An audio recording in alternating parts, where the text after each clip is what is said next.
for filming. Yes.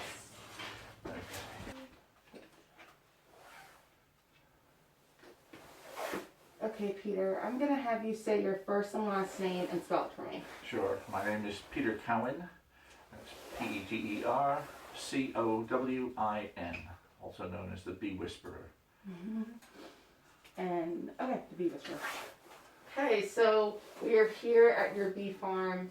Tell me, how long have you been involved in this business? Well, I've been involved in beekeeping since I was 11, so back in the early 70s. In terms of it being a business, it's something that gradually grew. Perhaps 10 years ago, finances were pretty tight, and I thought I've got to make my beekeeping hobby pay for itself a bit more. I'd been producing 300 pounds of honey a year and selling that, so making a bit of money, making the hobby pay for itself, but I could see in it a potential for really growing it. And so as a result, I've started to grow it from 3 hives to 20 hives to 50 hives, and now I'm over 130 hives.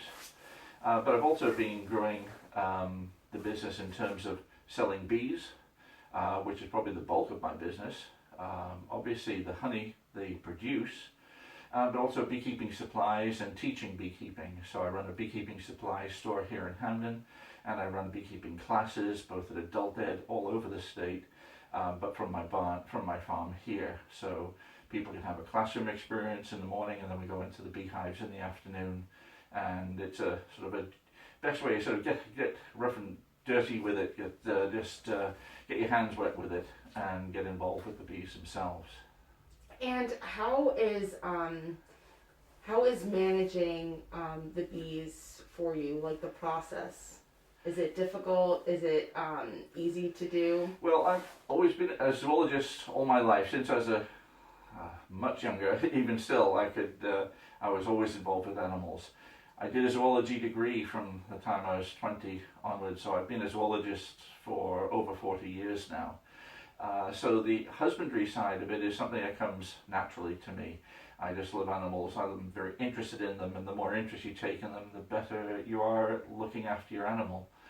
But it certainly has, once I started teaching beekeeping, that took it on another level, because then I had to understand it enough to explain it to somebody. And by really understanding it then, my success rate has gone way up. And so with the right equipment and the right strain of bees and the right techniques, you can be very successful at it. So tell me, so you told me how I was watching your YouTube channel that you have, and you said you extract 4,000 pounds of honey. Can you tell me, how do you even extract that many pounds of honey by yourself? It's a long explanation, but basically, yes, this year I've gone from maybe 2,500 pounds to 4,000 pounds. Although it was a tough year this year, no one seemed to have told my bees, and they did really well, particularly my hives in the Winterport area and Hamden and Monroe. Those hives did very well. The process is simple. You'll have to look at my YouTube channel to be able to, you can actually see it there, so it's, if you want to check out Beekeeping with the Bee Whisperer, go right ahead. But the honey comes in combs from the hive. You extract the honey by cutting off the tops of the combs. The bees seal the honey in combs. We cut off the wax that they've sealed it with. We put it in the extractor, which is like a centrifuge, and it spins it round and throws the honey out of the comb, runs down the extractor and comes out the funnel at the bottom, and then we sieve out bits of wax, and then we bottle it up. So it's literally straight out of the hive that it goes into the bottles. The bees are the only insect that actually makes something that people can eat.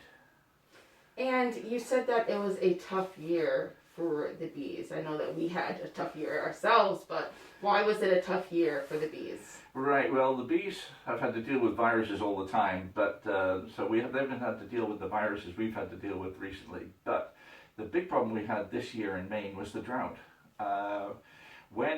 It's amazing once you start beekeeping the interest you take in the local botany, and a drought affects so many plants differently. And so whilst all the plants, the normal plants, were in bloom, with the absence of water, they didn't produce the nectar. And the bees need a lot of nectar to make that honey. And so different places, it's like we call it the thunderstorm lottery. If we got good thunderstorms in a particular area, we got a reasonable honey flow. If we didn't get thunderstorms, it stayed dry, and those areas didn't produce honey. So I had hives in different areas that produced very little surplus honey, and some hives that produced a lot of surplus honey. But on the whole, in Maine, it was pretty tough going because it was so, on average, much drier than normal. Oh, so many people have suffered from the drought. How were you able to adjust with these harsh conditions? Well, the biggest single factor for me, apart from getting the husbandry right, was that I had a lot more beehives this year, which directly influenced the amount of honey that you're likely to produce. And so that was the biggest single thing. But on the whole, my bees did as well this year as they did in other years because I've got them spread out in different areas. I think that was to do with it. But also, I've been learning and adapting different techniques, which has made even small hives produce lots of honey. Like I had some very small hives that produced on average 75 pounds of honey apiece. And this is something which was new to me, this adaptation of these techniques. I've had small hives produce honey for me before, but not to this extent. And how many bees are usually, like you said, you extract 4,000 pounds of honey. So how many bees are able to extract that much honey? Well, actually, one bee in her whole lifetime will average making about 1/4 of a teaspoon of honey. So if you work out how many quarters of a teaspoon are in 4,000 pounds, you'll soon realize that I have tens of millions of bees. Wow. So, you aren't afraid of getting stung? I know a lot of people are scared about as soon as they see a bee. As a kid, I was as scared of bees as anybody else. But once you put that bee suit on, it's like a suit of armor. The bees can't get through. All of a sudden, you can relax. And relaxing while you're doing beekeeping is, I think, one of the biggest advantages. And so I always encourage people to wear a full bee suit so that they feel comfortable and they can concentrate on the bees. I still wear a full suit in the majority of times because I just want to concentrate on dealing with the bees, and I don't mind the cumbersomeness of a suit occasionally. But it's you get over that because you're overawed by the wonder of what's going on inside that beehive, where you've got tens of thousands of individuals in one colony all acting in unison and doing something for the good of the colony. Something we could learn from an awful lot. And tell me, how are bees a beneficiary to the environment? Well, basically, you probably have heard the anecdote that basically 1/3 of everything we eat requires pollination. And the vast majority of pollination for our food crops is done by honeybees. A lot of it's done by native pollinators, but the vast majority, probably over 90%, is done by commercially reared honeybees or privately reared honeybees. Okay, and what else? Can we go back to the YouTube channel at all? Yes. Okay, right. Okay, so let me think. What I was going to angle is that linking on from what we said before is one of the reasons the angles that I'm approaching the YouTube channel is the question that you had about the building up a business. Mm-hmm. And so that's one of the things I'm looking to address. So how will the YouTube channel help benefit your business?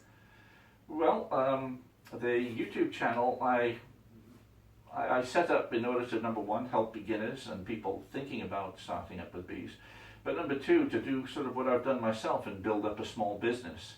Now, I'm not suggesting that people will grow millions of bees, but on a relatively modest scale, 2 hives to 12 hives, you can produce enough money to have a decent income from them, and looking at the variety of ways in which you can get the bees to pay for themselves. Now for me, the YouTube channel opens up a worldwide audience. I've had inquiries from all over the world about what do I do with this particular problem, and my bees are doing this, can you help explain that? I like to help people with their bees. It's one of the most fun things is sharing it with people, but also getting my name out there. The YouTube channel is actually getting my name out there, and people will buy more bees from me. They'll buy more equipment from me because they're coming to me for advice as well. Of course. And so far, I know you started the YouTube channel like a few days ago, a week or two ago. How has the feedback been so far on, I know that you just mentioned that you've been getting feedback, people have been asking you how to do this and how to do that. So, have you been getting feedback so far? I'd say initially most of my feedback has been through my Facebook, the Bee Whisperer, but I only started the YouTube channel about 10 days ago, so I've put 9 videos up there. I don't expect to have a video every day, but the putting up those videos is getting some feedback so far. It's something I anticipate growing in the future, but to this point, the way people have heard about me has been through Facebook. Awesome. But hopefully this YouTube will take off and more people will get to hear about it, and we'll get more people growing bees and helping the environment. Cool. And lastly, where do you put the bees? Sorry, that's not what I meant to ask you. Where do you distribute the honey? Who uses the honey? Right. I sell a lot of my honey right from the farm store here, but I also sell my honey to quite a few. I've got a registered kitchen for bottling, so I can sell it to quite a few different stores. So places like Tiller and Rye and Natural Living Center, Tea Mania, and a number of other stores which are taking it on. Some were going to take it on this summer but couldn't because of the COVID situation. But now that I'm producing more honey, I'll be taking on more stores this year. And if you want to say at least one thing to people about bees or extracting bee honey, what is one advice that you would want to give to people? I suppose number one, if they've been thinking about beekeeping and they're getting bored at home and that sort of thing, keeping bees is such a fantastic experience.